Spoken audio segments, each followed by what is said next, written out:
बिस्मिल्लाहिर्रहमानिर्रहीम। मैं हूं उज़ैर अहमद खान और आप देख रहे हैं अबलाग टीवी। हुकूमत बड़ा शोर मचा रही थी, बहुत उछल रही थी कि नून में से मीम निकलेगी तो मीम में से शीन निकलेगी, मगर यहाँ तो काया ही पलट गई है। कुछ तलपट होता हुआ नजर आ रहा है। आपको मालूम है कि यूं तो मीडिया को हुकूमत ने फिक्स किया हुआ है और कप्तान का पसंदीदा जो चैनल है उसी ने खबर ब्रेक की। जी हाँ, वो ARY पे बहुत ज्यादा ट्रस्ट करते हैं। उन्होंने ही ब्रेक की कि परवेज खटक जो वजीर दिफा हैं, जो माजी में वजीर आला KP थे, पतले दुबले धान पान से वजीर दिफा जो हैं अब वो वजीर आजम के आड़े आ रहे हैं। यूं तो अंदरूनी कहानी आपको मालूम हो चुकी है। आप सारे जानते हैं कि जब पार्लिमानी पार्टी का इजलास हुआ तो उस वक्त परवेज खटक इंतहाई बिफरे हुए थे। उनकी शौकत तरीन से भी मामला गड़बड़ हुए, उनके हम्माद अजहर से भी मामला गड़बड़ हुए और फिर उन्होंने कहा कि मैं कप्तान से बात कर रहा हूं, इमरान खान से बात कर रहा हूं। उन्होंने दो टोक अल्फाज में बता दिया कि इमरान खान, हमने वजीर आजम तुम्हें हमने वजीर आजम बनवाया था और हमें उतना ही इग्नोर किया जा रहा है। KP में सारा गैस बंद है, सारे मसाइल पैदा हो रहे हैं और उतना ही हमें इग्नोर किया जा रहा है। अगर इस तरह के हालात रहे तो मैं कतई तौर पर वोट नहीं दूंगा। अब कप्तान भी चूंकि खिलाड़ी है, टीम का भी खिलाड़ी है, अब तो पूरे मुल्क का खिलाड़ी है, उसने भी दो टोक अंदाज में कह दिया, परवेज खटक मुझे ब्लैकमेल मत करो, वोट नहीं देना मत दो, मैं ब्लैकमेल नहीं हूंगा। मैं जो कुछ भी कर रहा हूँ इस मुल्क और कौम के मुफाद के लिए कर रहा हूँ, इसके इस्तेहकाम के लिए कर रहा हूँ। मुफाद और इस्तेहकाम की बात किसी हद तक ठीक है, मगर अमली तौर पर कुछ भी नजर नहीं आ रहा। इस पर वजीर आजम खासे बिफरे और वो इजलास से उठकर जाने लगे तो उनके दाएं बाएं जो सीनियर अरकान थे बैठे हुए, उन्होंने वजीर आजम को बिठा लिया और उन्होंने कहा कि आप ऐसे उठकर ना जाएं और पार्लियामानी पार्टी के इजलास की सदारत करें।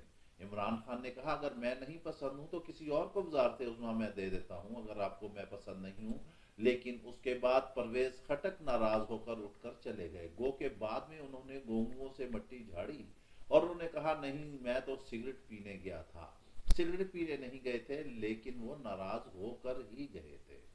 अब बात असल क्या है? अब बात यह है जो हकीकत सामने आ रही है, जो उनके पसंदीदा चैनल ने कहा है कि शायद कहीं मुस्तकबिल में जो सुरखाब का परिंदा है वो परवेज खटक के, या हुमा का जो परिंदा है वो परवेज खटक के सर पे बैठने जा रहा है। परवेज खटक ऐसे ही इतना बोल्ड स्टेप नहीं ले सकते। यकीनी तौर पर कहीं स्टैब्लिशमेंट से कोई इशारा, कोई किनाया मिला होगा। वो यूं ही वजीर दिफा है, दिफा के वजीर हैं और दिफा हमेशा हमारे मुल्क का मजबूत रहा है।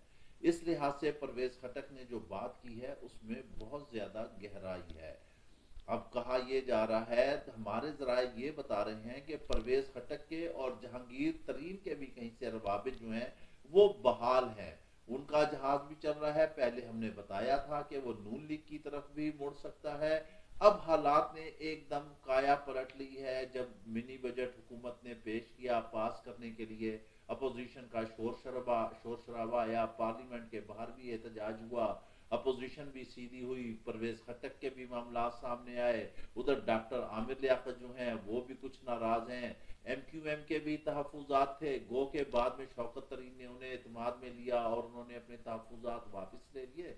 काफ लीग भी कुछ नाला और नाराज है क्योंकि उनके मेंबर को भी वजीर आजम ने बुलाया और वो मिले नहीं, वो भी नाराज होकर चले गए।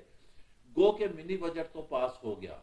अब इस पास होने के बाद अवाम भी कप्तान से नाराज है क्योंकि महंगाई का खुदकश हमला किया गया है और अब अवाम तो कहीं की भी नहीं रही। जहांगीर तरीन और परवेज खटक का जो हम बता रहे थे कि इन दोनों का भी कहीं ना कहीं आपस में गठजोड़ हो रहा है और 80 से लेकर 100 तक के मेंबरान ऐसे हैं जो कहा जा रहा है कि परवेज खटक के साथ हैं और इन हाउस तब्दीली होगी। एक और भी बड़े मजे की बात हुई, जब ये सारे मामलात हुए तो अपोजिशन ने ऐवान में नारा लगा दिया कि परवेज खटक कदम बढ़ाओ, हम तुम्हारे साथ हैं। अब अगर इमरान खान जरा से भी खेलते हैं, कोई कमजोर बॉल खेलते हैं, शॉट लगाते हैं, वो बिल्कुल कमजोर विकेट पर खड़े हैं। ان کے گھر کے اندر ہی نقب لگ چکا ہے. دوسروں کو میم اور شین کہنے والوں کے گھر سے اندر ہی اب ایک پی اور نکل آئے گی, پی ٹی آئی سے ایک پی اور نکل آئے گی, پرویز خٹک تحریک انصاف ہوگی, وہ ایک پی اور ہوگی, پی ٹی آئی ہو جائے گی پرویز خٹک پاکستان تحریک انصاف, کیونکہ پرویز خٹک کا نام بھی پی سے ہی شروع ہوتا ہے, پاکستان تحریک انصاف بھی پی سے ہی شروع ہوتی ہے. اب حالات کروٹ بدل رہے ہیں, جہانگیر ترین کے بھی معاملات چل رہے ہیں, کیونکہ جہانگیر ترین سے بھی عمران خان ناراض ہیں.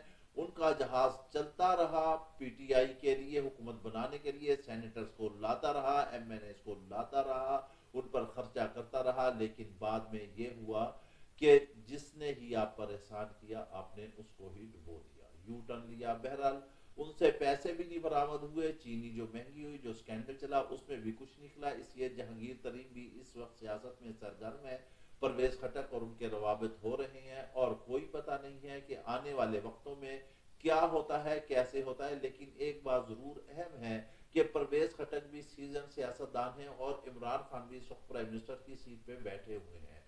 اب یہاں دونوں اپنی اپنی گیم کریں گے. عمران خان کو اتنی آسانی سے ہٹانا بھی مشکل ہے کہ انہیں ہٹایا نہیں جا سکتا. اگر پرویز خٹک اور جہانگیر ترین آپس میں مل جاتے ہیں تو ساتھ نون لیگ بھی ملے گی اور پیپلز پارٹی ملے گی. شاید پیپلز پارٹی کوئی ایسا رول کھیلے کہ جیسے وہ پی ڈی ایم میں آئی اور پی ڈی ایم سے پھر باہر نکل گئی, اور پھر فضل الرحمان سے بھی ان کے تعلقات خراب ہو گئے کیونکہ ان کے پیچھے ماسٹر مائنڈ زرداری بیٹھا ہوا ہے. بلاول جذباتی ہے, مریم بھی جذباتی ہیں, لیکن شہباز شریف اور زرداری انتہائی ٹھنڈے مزاج کی ہیں. وہ اگلی گیم پلان دیکھتے ہیں. اب یہاں سے ہم دیکھتے ہیں کہ کیا ہوتا ہے, حالات کس کروٹ بیٹھتے ہیں, لیکن عمران خان کو انتہائی محتاط ہو کر کھیلنا پڑے گا. اگر اسی طرح مہنگائی ہوتی رہی تو پرویز خٹک کو کہیں بھی کوئی بھی قوت استعمال کر سکتی ہے, اور عمران خان کے لیے کوئی آخری دن بھی آ سکتے ہیں. کہا یہ جاتا ہے کہ اگر ایسا ہوا تو پرویز خٹک بھی اس ملک کے ایک نئے وزیر اعظم ہو سکتے ہیں, بھلے وہ سال ڈیڑھ سال کے لیے ہوں, جیسے بھی ہوں ود ان پارٹی, کیونکہ کچھ پارٹی کے ممبران ان کے ساتھ ہیں, اور جو نہیں ہیں انہیں جہانگیر ترین انہیں راضی کریں گے, وہ ان کے ساتھ ہو جائیں گے اور ود ان ہاؤس تبدیلی آ جائے گی. اس کے ساتھ ہی آپ ہمیں اجازت دیجیے, اپنا خیال رکھیے گا, اللہ حافظ.